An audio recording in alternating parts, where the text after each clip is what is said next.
Yippee-ki-yay, motherfucker. Et non seulement t'es vulgaire, mais t'es ordinaire en plus. Dick Laurent is dead.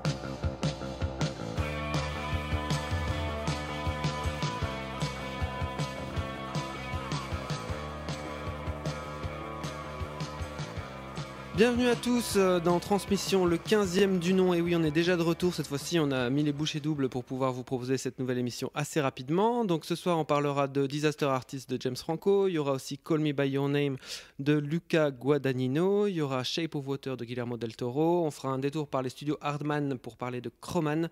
Et enfin, on finira par Phantom Thread, le film événement de Paul Thomas Anderson. Je suis encore une fois très bien entouré ce soir de Julien Rombaud. Bonsoir. Tu nous parleras de Disaster Artist en premier puisque tu as écrit un article pour Le Passeur Critique. Il y a aussi Manuelas qui est là. Salut Olivier. Lucien est venu en envoyé spécial de Liège pour nous parler ce soir, entre autres de Call Me By Your Name. Salut. Voilà, donc on va commencer tout de suite avec Disaster Artist, le film de James Franco. Don't talk about me, not to Klaus, not to anybody. Yeah, no, of course. Show up on time, try not to fall asleep, everybody. Am I hearing an accent? Oh, no, what you mean? How old are you? No, why on Greg age? You're 19? Yeah. I just turned 14. Wow, happy birthday.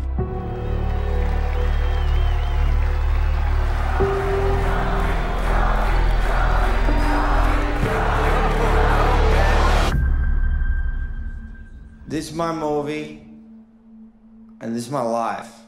Donc Disaster Artist, c'est le nouveau film de James Franco avec son frère Dave Franco et aussi son acolyte Seth Rogen.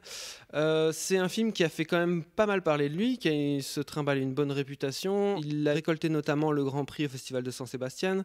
Et James Franco a eu le Golden Globe du meilleur acteur dans une comédie pour son rôle dans ce film où il incarne donc Tommy Wiseau, le réalisateur, producteur, scénariste et acteur principal du film The Room, qui se traîne la réputation du pire film de tous les temps.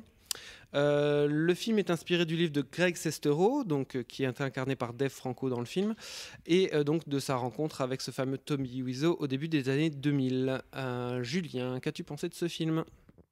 Alors, sans être totalement enthousiaste ni totalement conquis, je trouve que c'est un film plutôt plaisant à voir et une comédie, en tout cas qui dans sa partie comédie est plutôt drôle et plutôt pertinente, sans non plus être à mourir de rire.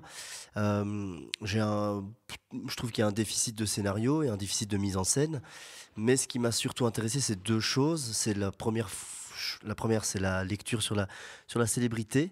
C'est-à-dire que je trouve qu'avec ce personnage de Wiseau, il y a une lecture caustique et cynique sur ce que c'est d'être célèbre et ce à quoi on est prêt à faire pour accéder à cette célébrité qui m'a assez intéressé, interpellé.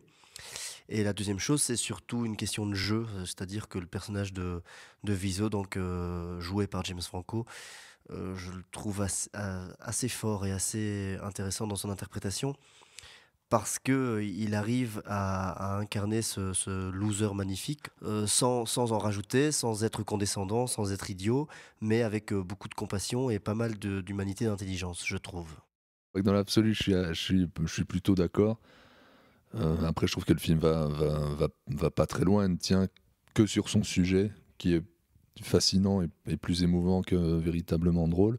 Et je trouve que Franco, en effet, est assez juste dans ce rôle dans lequel en fait il renoue avec son propre narcissisme mégalomaniaque maladif qu'il dénonce, et en fait à mon avis il s'est retrouvé un peu là-dedans parce qu'il y a un truc, il y a presque une mise en abîme à ce niveau-là.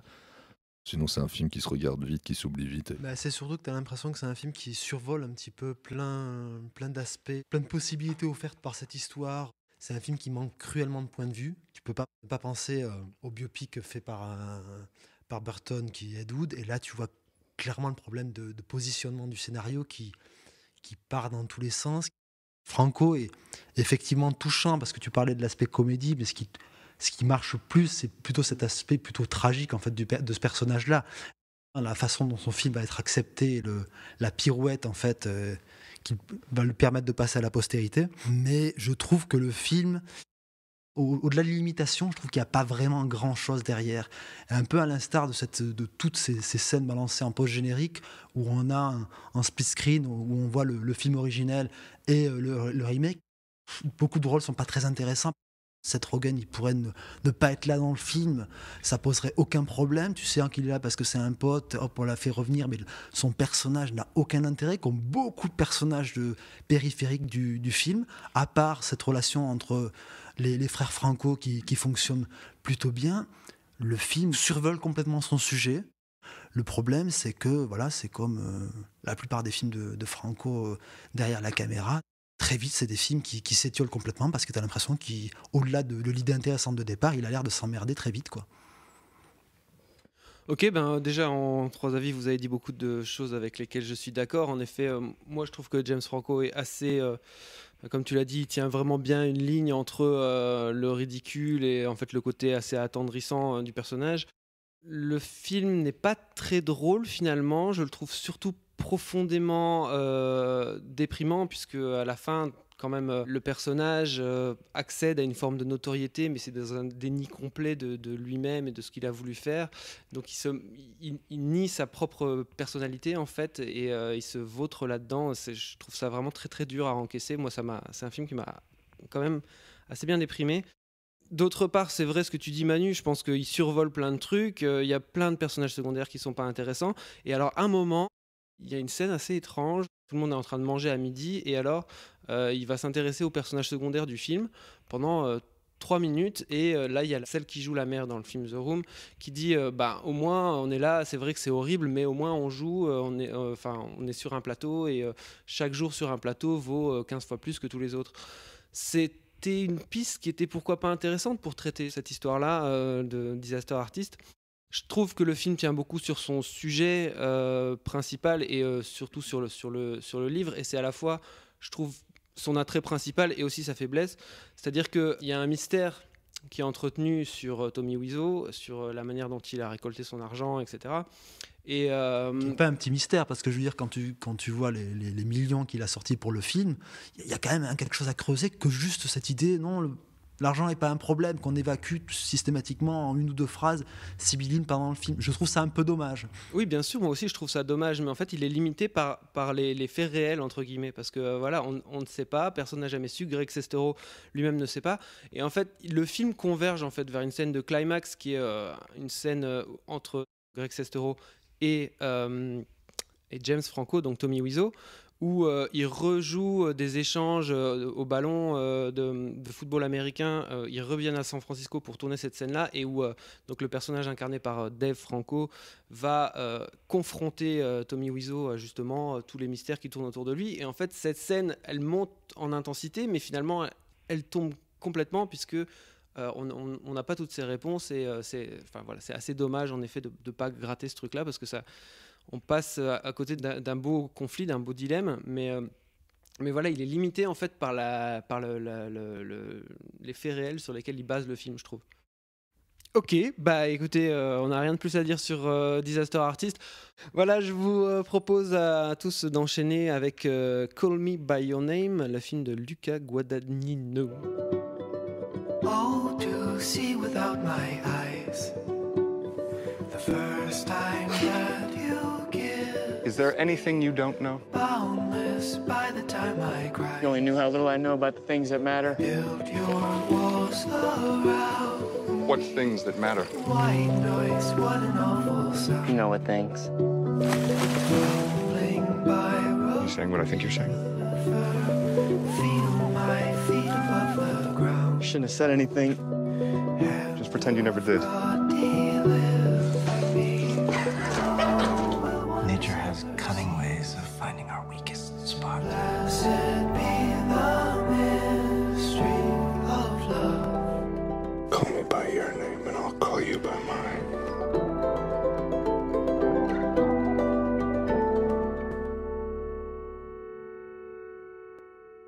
Alors, même si je n'ai pas eu le temps, malheureusement, de voir Call Me By Your Name, je vais quand même faire la petite intro. Donc, c'est un film du réalisateur Luca Guadagnino, qui a réalisé auparavant un remake de La Piscine avec Ralph Fiennes et Matthias Schoenaerts, et qui maintenant est aux commandes du remake à venir de Suspiria.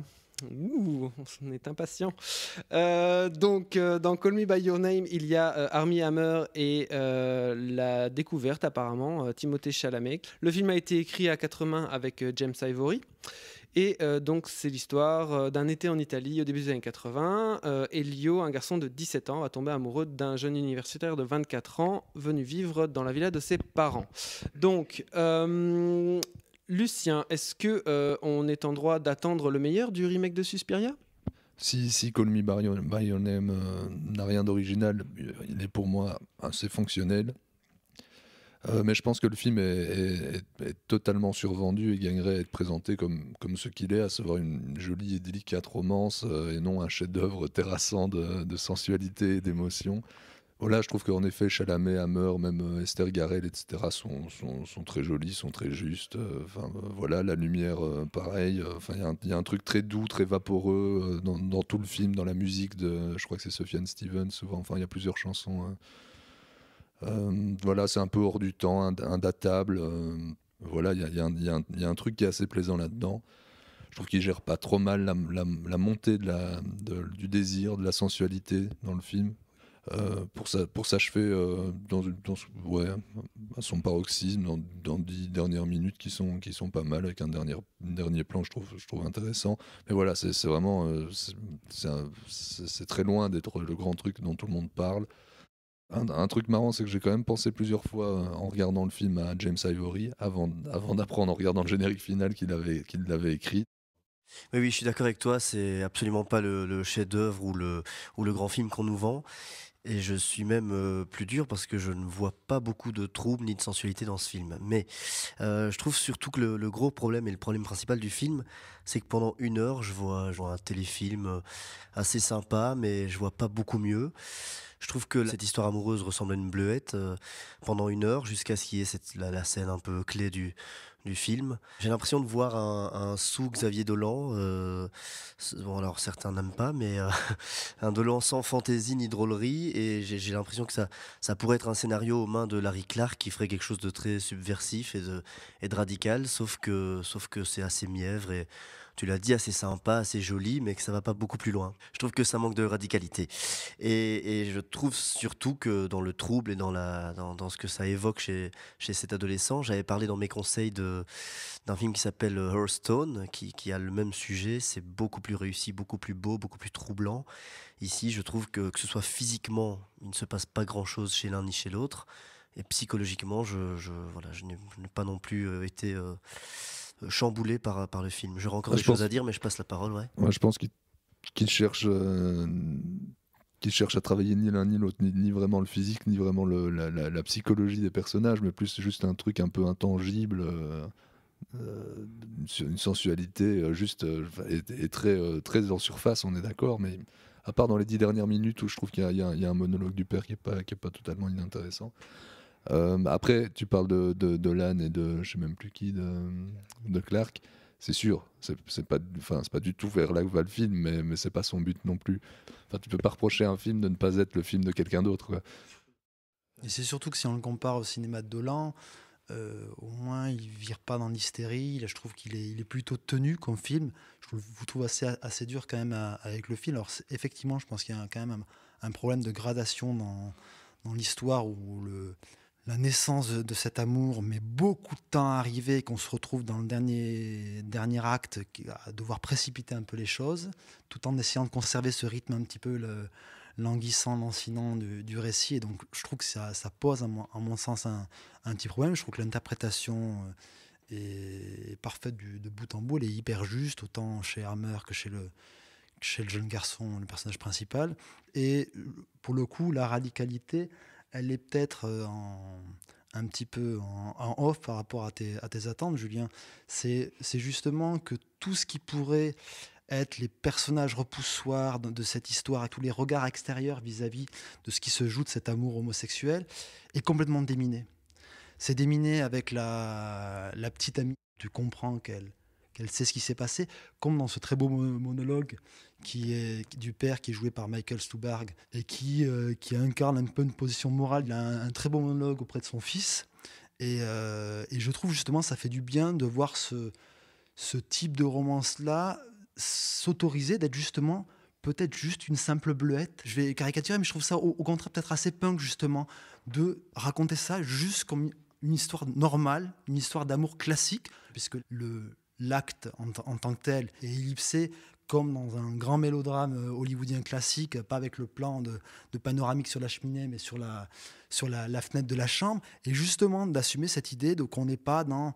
On n'est pas en train de défendre une position ou de tenir un propos sur l'homosexualité en général, mais juste de se contenter de raconter la naissance d'un amour qui se trouve être un amour homosexuel, et c'est tout. Il y a une métaphore que je trouvais assez intéressante quand ils vont rechercher une statue dans l'eau, déterrer ce corps, comme ces deux personnages déterrent un désir pour un corps masculin d'eux-mêmes. Et c'est pour ça que moi je trouve ça aussi très intéressant de ne pas faire état de cette histoire d'amour homosexuel. C'est juste une histoire d'amour comme une autre. Je suis d'accord avec vous totalement quand vous parlez de la position du père qui est très belle. J'ai aussi été touché par ce monologue de la mère aussi.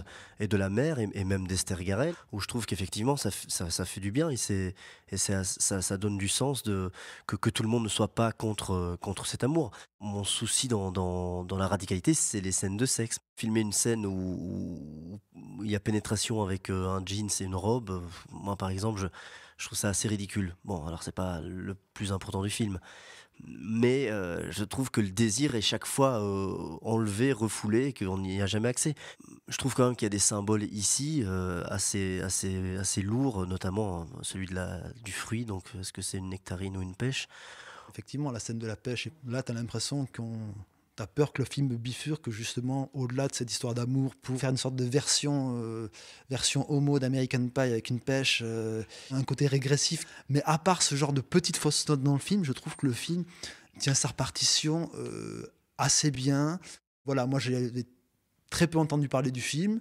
J'y suis allé un petit peu limite à reculons en m'attendant le film homo qui doit se positionner un peu comme un film à thèse et qu'à un moment ça va prendre le dessus sur les personnages et sur l'histoire, et je trouve que justement ça n'arrive que très très rarement dans le film. C'est marrant que tu y sois allé sans a priori, parce que moi justement c'est peut-être ça qui m'a un peu abîmé la vision du film, c'est que j'en avais tellement entendu de bien que presque inconsciemment j'en attendais plus.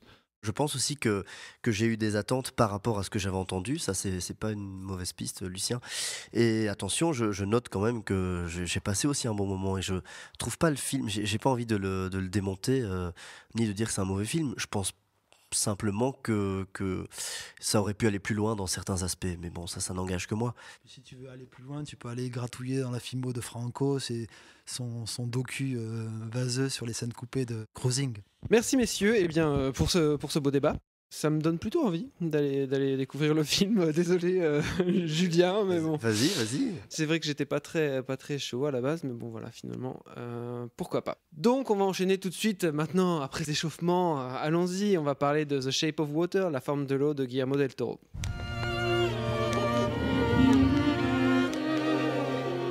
When he looks at me, he does not know how I am incomplete. He sees me as I am. J'avoue, je n'ai bavé pas vous, mon amour, avant d'avoir eu vent de vous. The natives in the Amazon worshipped it like a god. Get him out. What are you talking about? No. We need to take it apart, learn how it works. I don't want an intricate, beautiful thing destroyed. We can do nothing. I'm sorry. Don't do this, Eliza. What is she saying? Don't do this. Oh, God, it's not even human.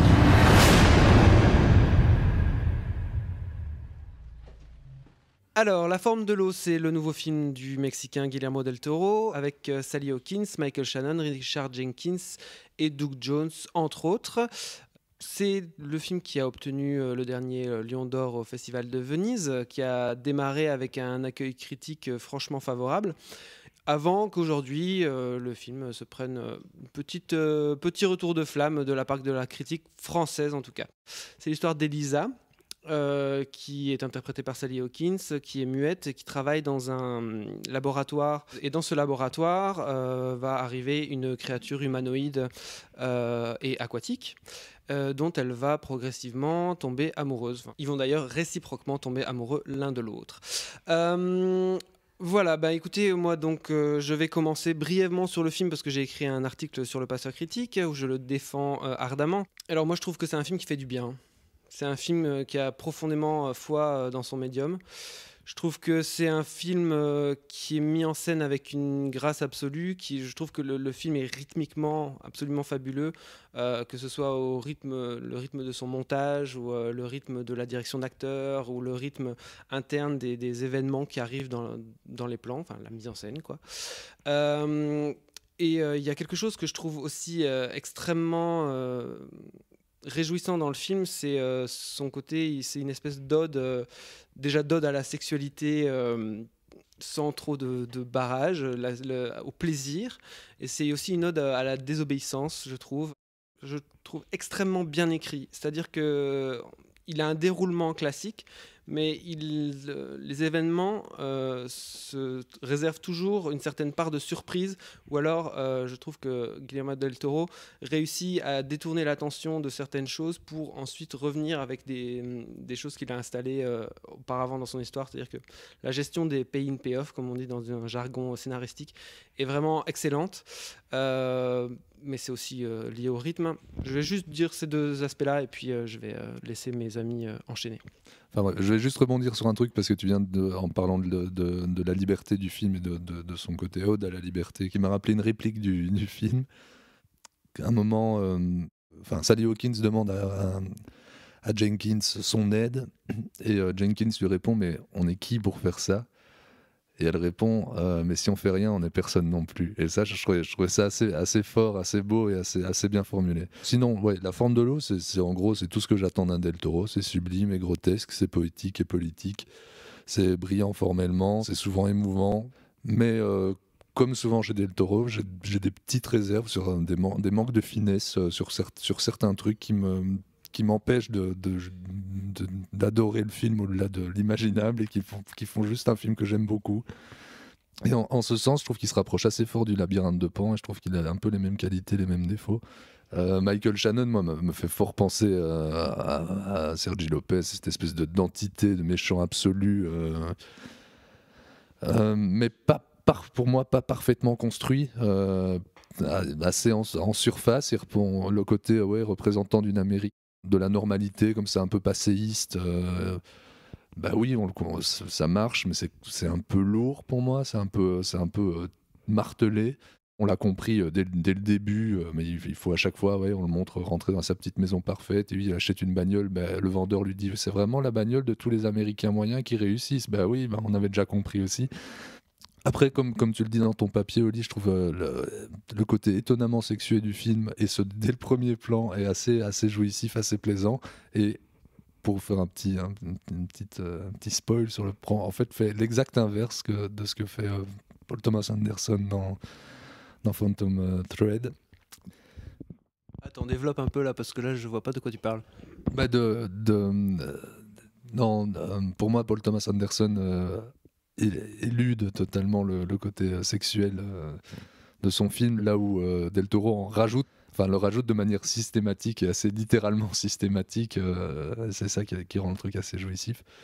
Et c'était une facette qu'on avait rarement vue dans le cinéma de Del Toro. Carrément, ça, qui est très enfantin d'habitude. Parce qu'à la fois, effectivement, Del Toro, il y a le côté, on connaît l'univers, on sait un peu dans quel univers on va rentrer. Mais c'est justement, moi, ce que je trouve très fort dans le film, c'est que le film, depuis Venise, il est hyper hypé, depuis sa consécration au Golden Globe, le nombre de nominations aux Oscars, et pourtant, tu rentres dans la salle et le film arrive à te surprendre, malgré les attentes del Toro, malgré ce côté hyper hypé du film où tu te dis ça va être lourd à porter, et le film te surprend tout en t'installant dans un univers confortable qui est celui de Del Toro que tu connais, etc., en découvrant une nouvelle facette du personnage, en vraiment te surprenant. Et je suis pas du tout d'accord quand tu parles de la construction de Shannon qui serait proto-similaire à celle de Sergi Lopez. Pas du tout. Michael Shannon, justement, a un côté vraiment pathétique, là où Sergi Lopez était complètement menaçant. Ça ajoute cette opposition, effectivement, entre la fable et aussi ce que te vend la pub de ces époques-là, cet âge d'or de la pub américaine où on te vend un modèle de société que Del Toro oppose à cette fable et à cette romance. Et tu as l'impression quand même que Shannon est conscient que son monde est en train de s'écrouler, de la manière dont il martèle les choses à la fois sur la religion, sur plein de choses. Ce qui rend pathétique, c'est qu'il semble avoir conscience que ce monde-là est en train de s'écrouler. Je me suis peut-être mal exprimé sur ce côté-là. Je trouve pas le personnage inintéressant, je le trouve juste un peu lourdement amené. Tout comme d'ailleurs tout le rapport aux Russes. Moi, je ne comprends pas trop d'où ça sort, pourquoi ils sont là, comment ils sont arrivés là. Ça me semble un peu déposé là et fait. Et débrouillez-vous avec ça. Ça fonctionne, mais je comprends pas quand même l'utilité, la finalité de ce truc-là. On va passer la parole à Julien, quand même, qui ne s'est pas encore exprimé sur le film. Moi, je vais plus rejoindre le camp de Lulu. Il y a des choses qui m'ont plu dans le film. Je trouve que il y a une très belle mise en scène et une fluidité, etc., on le sait, mais on le répète, qui sait créer un lieu, une atmosphère. Mais par contre, je trouve effectivement qu'il y a des éléments surlignés. Les Russes, notamment, tout ce qui concerne cette guerre froide. Et au niveau de Shannon, je rejoins aussi Lucien. Alors, je trouve qu'il y avait des belles choses, les doigts coupés. Après, il faut savoir que ça, c'est une question de goût personnel, mais moi, j'ai du mal à adhérer à ce genre d'univers. Donc, forcément, mes réserves sont déjà des réserves naturelles. Donc. Mais oui, je trouve qu'il y a des belles choses. Les doigts coupés, le travail sur le sang, sur la peau, sur la chair, etc. La sensualité qu'il met entre la belle et la bête. Bon, ça a été dit déjà. Mais je trouve que l'esthétique est appuyée, qu'il y a ce côté de la lumière verdâtre, etc., qui ne me plaît pas beaucoup. Je trouve qu'on essaye à tout prix de nous imposer une poésie, une féerie que je n'ai pas besoin, qu'on m'impose. T'as trop de féerie, mais le film est quelque part une féerie. Le film est un espèce de gros gâteau. C'est pas un truc qui est dans la retenue. C'est quelque chose qui donne. C'est un film qui donne beaucoup. Une fable d'en être une, quoi. À un moment, c'est qu'est-ce que t'attends d'autre? Pour venir au personnage justement de scientifique russe, moi ça m'a frappé sur ce personnage de scientifique, à un moment le discours qu'il a sur le fait qu'il est à la fois un patriote, mais qu'il est là pour étudier et qu'il a encore plein de choses à apprendre. Moi je peux pas m'empêcher de voir Del Toro, qui est un cinéaste malgré tout immigré, qui bosse dans l'industrie américaine, et ce qu'il essaye aussi de faire passer, qu'il n'est pas juste là un simple exécutant derrière tout ça. Moi, je pense que j'avais jamais vu un personnage comme ça. Il n'est pas dans un camp ou dans un autre, il est dans le camp du progrès, et il est dans le camp de la liberté, comme tu le disais, ode à la liberté, ode à la jouissance, ode à la désobéissance. Et lui, il est aussi là-dedans. Comme dans Call by Your Name, comme dans les films des Coen, c'est un acteur fabuleux. Justement, il incarne une sorte de dignité absolue, et du moment que tu lui offres une partition qui est autre que de porter un téléphone dans les films de Denis Villeneuve, c'est un acteur exceptionnel, quoi. Je trouve qu'il y a un truc qui fonctionne vraiment bien dans le film, c'est cette adéquation entre le côté suspense du film qui est vraiment parfaitement mené, c'est assez intense à ce niveau-là, et le côté mélodrame qui est là à certains moments. Je trouve que le mélange fonctionne assez parfaitement. Moi, pour revenir à la comparaison entre le personnage ici de Michael Shannon et le personnage de Sergi Lopez, je trouve paradoxalement que le personnage de Sergi Lopez dans Le Labyrinthe de Pan manquait, selon moi, énormément de finesse, même si il essayait d'apporter quelque chose à la fin du film au niveau de la mort de Sergi Lopez, si je me rappelle bien du film. Mais là, justement, j'avais peur de cette figure-là dans La Forme de l'eau en voyant les bandes annonces, et je trouve le personnage interprété par Michael Shannon infiniment plus intéressant que celui du Labyrinthe de Pan. Même si le Labyrinthe de Pan, c'est autre chose, puisqu'on est dans le regard d'une petite fille qui a peut-être moins de subtilité. Mais Je ne sais pas si c'est le meilleur film de Del Toro comme il peut être vendu, mais en tout cas, à mon sens, c'est vraiment son meilleur film américain où il synthétise le mieux sa sensibilité, on va dire, dans gros guillemets européenne, puisqu'il n'est pas européen, mais ce qu'on a pu voir dans Le Chine du Diable, ce qu'on a pu voir dans Le Labyrinthe de Pan, et sa dimension d'un grand cinéaste de divertissement. Il est porté par un élan qui est ce romantisme qui est profondément ancré dans le cinéma de Del Toro. C'est un truc que tu retrouvais dans la relation entre Mako et Stoker, dans Pacific Rim, le personnage tragique de Conchita dans Les Chines du Diable, la relation de Lee Sherman et Hellboy, celle de Hellboy avec son père. Je trouve que c'est cette dimension romantique qui est vraiment très, très ancrée dans le cinéma de Del Toro, n'appelait aussi qu'à ce type de film, à cette fable qu'on a l'impression tout d'un coup de se dire d'où elle sort chez Del Toro, mais en fait qui est déjà inscrit depuis très longtemps, cet aspect-là dans son cinéma.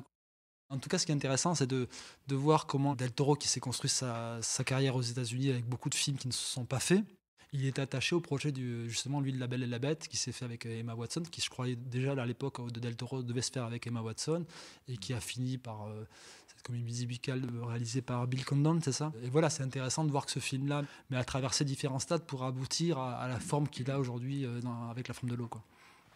Très bien, merci. Eh bien, je propose qu'on fasse un détour rapide par Crowman, le film de Nick Park.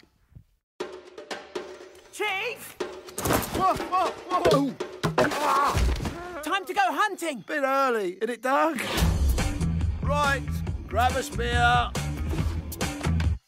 Oh, it's pointy. Change your underpants today? Yeah, changed them with dongle. Never mind. Shush, everyone! Attack!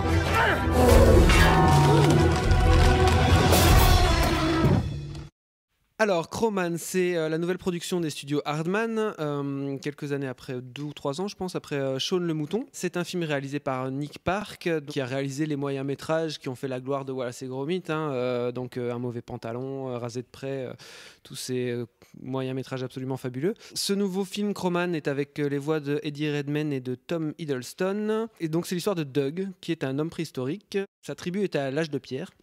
Et il se balade avec son meilleur pote, qui est un cochon, qui s'appelle Ognob. Et un jour, il y a une tribu qui elle, a l'âge de bronze, qui arrive, qui pille le village et qui veut faire une mine dans la vallée de Doug. Et donc, Doug et sa tribu se retrouvent dans les terres arides. Mais il se trouve que la tribu qui est à l'âge de bronze, elle adore jouer au football. Donc, en fait, Doug fait un pacte avec le méchant, il dit si jamais notre tribu vous bat au football, alors vous nous rendez notre vallée.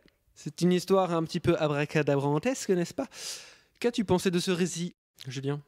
Je me suis plus ou moins laissé porter par le film, qui n'est évidemment pas déplaisant. Je trouve qu'il y a une chouette ouverture. Je trouve que le début est drôle et inventif, mais je trouve le film un peu irrégulier. Je trouve qu'une fois que le monde de bronze arrive, ça perd un peu en consistance et j'arrive pas trop à identifier.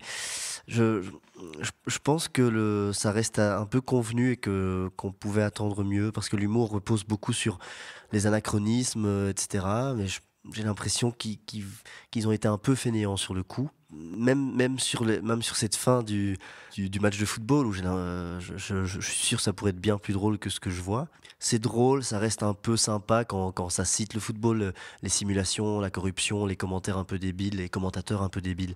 Mais ça reste un peu sage par rapport à ce que j'attendais aussi de Wallace et Gromit. Je le trouve paresseux et je le trouve pas si drôle que ça et donc en dents de scie. Il y a des gags qui sont purement héritiers du cinéma muet, enfin du burlesque. Il y a des temps de suspension qui sont absolument géniaux dans les moyens-métrages de Wallace et Gromit. Ici, je trouve qu'on est sur un truc extrêmement attendu. J'ai trouvé ça pauvre en personnage, pauvre en gag. Seul le sidekick du cochon est le personnage le plus drôle. Et aussi, tu as le chef des méchants. Et alors, la meilleure scène, c'est celle où ils sont tous les deux, quoi. Sinon, je trouve que le héros n'est pas du tout fouillé. Et alors, sa relation amoureuse, c'est proche du néant. Je trouve que le héros n'est pas du tout intéressant. Et surtout, alors, le pire de tout, c'est que je trouve le film est laid. Une fois qu'ils sont sortis de leur vallée, il y a un travail sur les fonds, un peu en matte painting comme ça, qui fait très hétérogène. et je trouve ça assez moche en fait. Et je trouve aussi le film hétérogène même dans son projet, dans son sujet lui-même. Je trouve que cette idée de mixer une histoire de préhistoire avec une histoire de football, je trouve que ça ne fonctionne jamais. Je trouve ça trop anachronique pour... j'ai l'impression de voir des espèces de chutes d'idées, de scénarios qu'on a mis ensemble, avec lesquels on a fait une tambouille.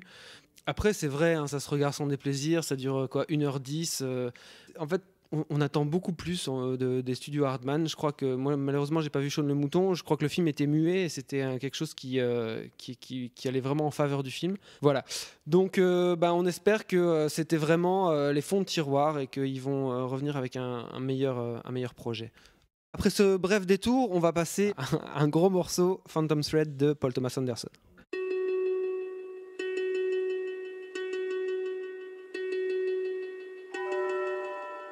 You can sew almost anything into the canvas of a coat. When I was a boy, I started to hide things in the linings of the garments. Things that only I knew were there. Secrets. Good morning. Will you have dinner with me? Whatever you do it carefully.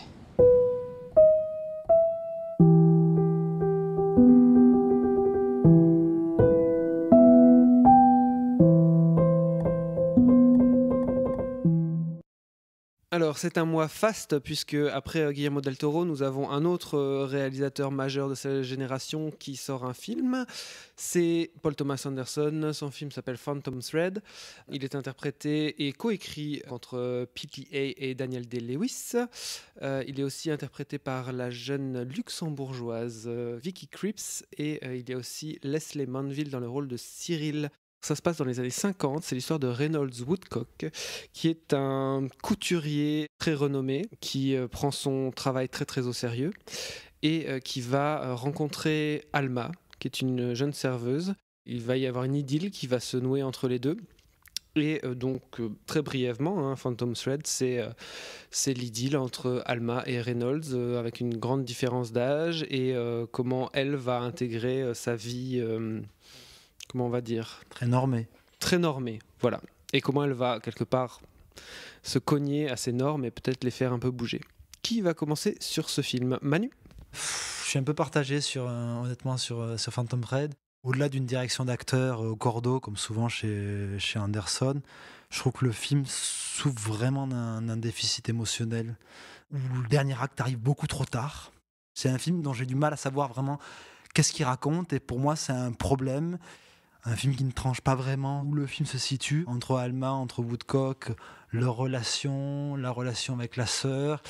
Je trouve que le film pourrait presque se conclure d'une manière classique sur le réveil au matin, avec ce long plan sur le canapé de dialogue entre les personnages, où on retrouve un dialogue entre les deux qui avait disparu d'une partie du film. Et le film classique pourrait s'arrêter là, mais on se retrouve avec ce troisième acte assez boiteux. Je trouve qu'il y a beaucoup d'éléments qui sont très nébuleux. Tout se passait sur les visages juifs qui débarquent de nulle part, qui n'est jamais retraité derrière.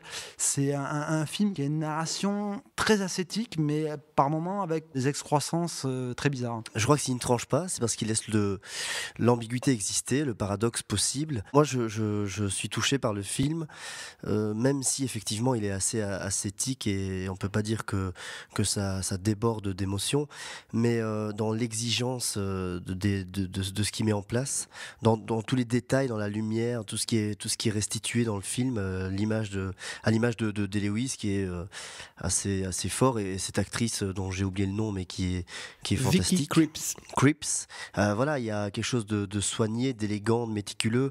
C'est un cinéma obsessionnel un peu, et ça me touche. Après, moi je suis moins fan que de Master, parce que je suis un grand fan de Master, et je trouve qu'il est moins fin dans son exploration des rapports de pouvoir et d'emprise qu'on peut avoir sur une personne. Je le trouve plus beau que de Master, mais moins surprenant. Ouais, non, moi je trouve qu'on sent en fait la même exigence, presque froide, dans la dramaturgie de Paul Thomas Anderson, dans ses cadres, même dans son montage, qu'on la sent dans la finesse du travail de son protagoniste. Je pense que j'aime plus ou moins tous les films de Paul Thomas Anderson, mais parfois il me semble peut-être un peu trop clinquant ou un peu trop obscur, justement. Il y a un truc parfois une volonté de trop démontrer son talent. Ici, je trouve qu'il trouve un bel équilibre. C'est vrai qu'il n'y a pas une immense émotion qui se dégage du film, mais quand elle arrive, c'est extrêmement intense. Je pense que dans ce film-là, il y a le plus beau plan que j'ai vu au cinéma depuis 5 ans. C'est Daniel Day-Lewis qui rejoint sa compagne le jour du Nouvel An. Il la cherche, la court vers elle. Il y a une sorte d'envolée de ballon qui cache un peu tout ce qui se passe. Il se cogne le visage. Il la retrouve, elle est dos face à un miroir, donc il est face à elle et son propre reflet, et il contient la douleur du coup.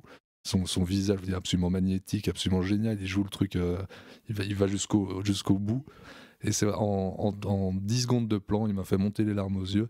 En plus d'être un cinéaste très doué, c'est, comme tu l'as dit Manu, vraiment, et il faut le redire, un directeur d'acteur, je crois, assez incroyable. Parce que, et vous parlez d'une relation à deux, mais il y a aussi le rôle de Cyril, donc le rôle de cette sœur de Woodcock qui est très importante, je trouve, dans leur relation. C'est un trio qu'on a du mal à identifier, mais putain, comment ça joue entre eux, quoi. Je veux dire. Ils sont tous très bons, mais quand t'as une Rolls-Royce comme Daniel Day-Lewis, j'ai l'impression que ça fait jouer tout ce qu'il y a autour de lui, quoi. Je suis pas sûr qu'il suffit de jouer face à Daniel Day-Lewis pour c'est être pas extraordinaire. c'est pas ça que j'ai dit. Non, d'accord. Mais ce que je dis, c'est que je trouve que de la même manière qu'elle tient le jeu par rapport à Daniel Day-Lewis, le personnage tient tête finalement à Woodcock, et c'est ça qui est assez fascinant dans cette relation. Juste pour faire un petit écart sur le jeu, Daniel Day-Lewis est très très bon. Au bout de 5 secondes, t'as oublié que c'était Daniel Day-Lewis pour voir le personnage, mais la fille, elle est incroyable. J'ai entendu Paul Thomas Anderson parler de ça, et ils ont pris exprès une actrice qu'ils voulaient pas connue, et en fait elle surprenait complètement Daniel Day-Lewis à cause de ses temps. Les temps pour donner la réplique sont un poil trop longs.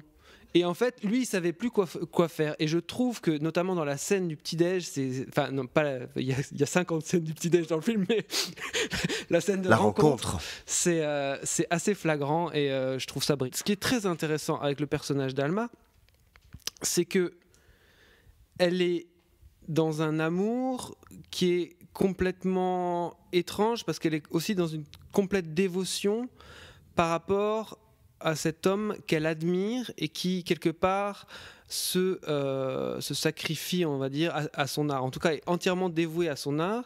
Et elle va essayer de trouver le terrain d'entente pour aimer cet homme et, quelque part, en même temps, le partager avec cette espèce de complète vocation, en fait, au sens propre.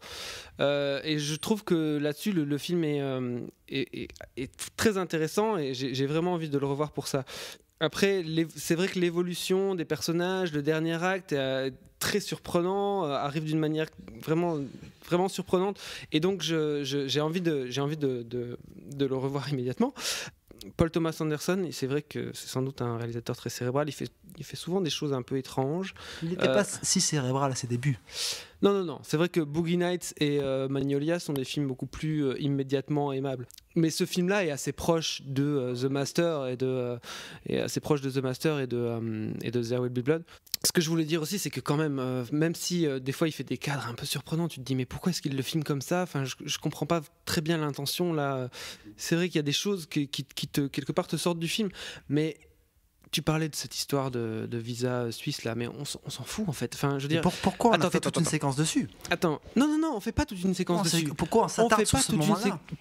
Enfin, je sais pas pourquoi on s'attarde sur ce moment-là. De nouveau, je peux pas te répondre.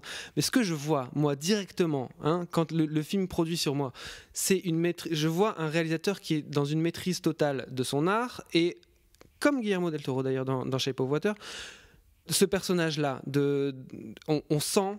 En un échange de dialogue, en une note, en une montée d'escalier, on sent qu'il y a un problème avec la bonne femme. Mais tout de suite, et on n'a aucun doute avec ça.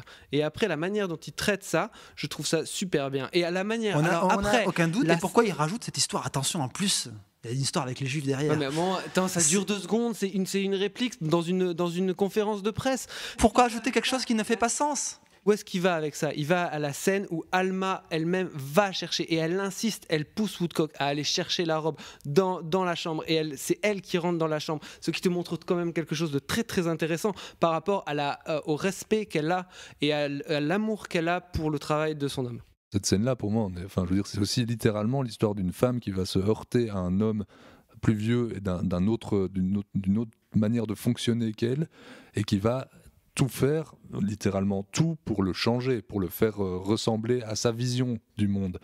Les visions se confrontent, et puis à un moment, on ne peut pas vraiment dire s'il y a quelqu'un qui gagne dans l'histoire, mais c'est quand même une jeune femme qui va faire changer un vieil homme pour le faire correspondre à sa vision du monde. La scène de la robe, avec cette, enfin voilà, si c'est pas tiré à boulet rouge sur cette petite mondanité qui visiblement débecte les deux personnages. Oui, qui les débecte et qui n'est pas vraiment traité, parce qu'il y a quand même rappelé que ce personnage-là est celui qui paye la maison.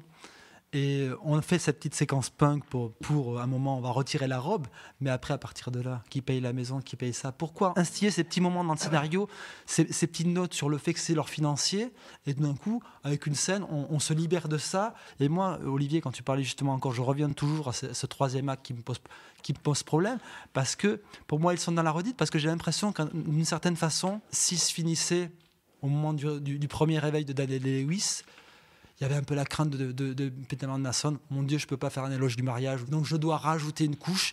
Donc, pour dire, oui, après le mariage, il y a encore une difficulté à équilibrer ce couple-là. Et fin de compte, on arrive à la séquence finale qui est une redite de ce qui a été fait. Moi, je ne vais pas rentrer dans le débat, dans cette bataille, mais simplement, je voudrais redire qu'il y a quelque chose qui agit sur moi de l'ordre du mystère. Pas parce que je comprends rien, mais parce que j'ai l'impression qu'il y a des choses à percer ou à aller voir plus loin, et qu'il y a toujours moyen de trouver. Et moi aussi, j'ai envie de les revoir souvent et d'aller plus loin avec ça. Lucien a dit le mot magnétisme. Il y a vraiment quelque chose qui se passe entre deux d'assez phénoménal, et on sent que quelque chose les unit, et une espèce de fil entre eux invisible, mais il y a quelque chose de très fort.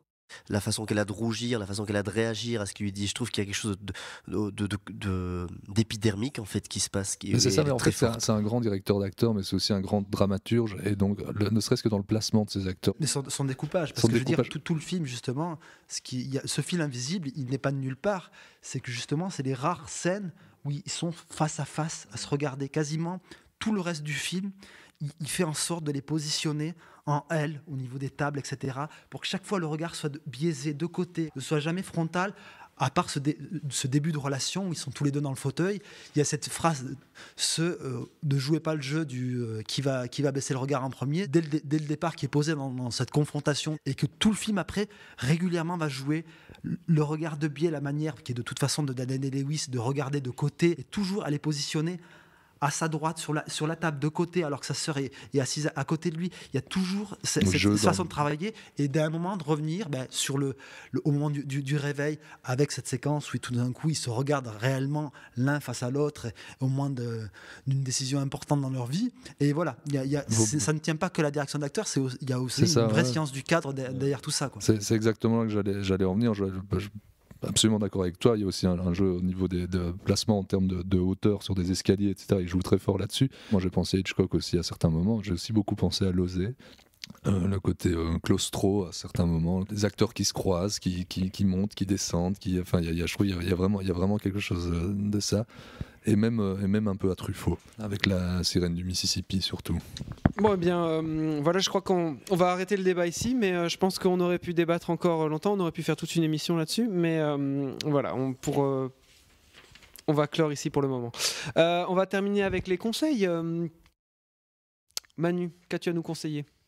Eh ben, je vais faire peut-être une redite d'un des conseils d'Olivier. Je vais vous reconseiller un podcast de l'équipe de Capture Mag, qui cette fois-ci, après Biglow, consacre un podcast fleuve en 2 parties à Guillermo del Toro, qui est extrêmement documenté, très intéressant, puisque c'est une équipe qui a vraiment accompagné ses débuts de récession critique en France, donc qui a vraiment noué une relation avec Del Toro, et donc c'est extrêmement intéressant. Il y a notamment, pour vendre un petit peu la chose, une anecdote assez croustillante sur la réception du Labyrinthe de Pan à Cannes, où Del Toro était furieux contre Wong Kar-wai, qui est venu à la projection à regarder le film avec ses lunettes noires tout du long. Et donc voilà, bon, ça regorge d'anecdotes sur le système Miramax, sur le système Dimension au moment de la production de Mimic, ses rapports conflictuels justement, et ce film un petit peu traumatique et fondateur de son premier film américain, qui fait qu'il aura abordé toute sa carrière par la suite de manière très différente, entre guillemets, en n'allant pas sur des projets qu'il ne sentait pas, qui ne pourraient pas mener à terme tel qu'il les voulait. Donc voilà, vraiment, je crois que ça dure 2h30, 2h45, il faut prendre son temps, mais c'est vraiment extrêmement intéressant et passionnant. Merci. Moi, je vais conseiller, tant que j'ai le micro, une émission de radio qu'on peut aussi écouter sur YouTube. Ils mettent les émissions sur YouTube, qui s'appelle Le cinéma est mort, l'émission nécrophile de Canal B. C'est comme ça qu'ils appellent ça. Canal B, apparemment, c'est une radio rennaise. Donc, c'est une émission de cinéma bretonne.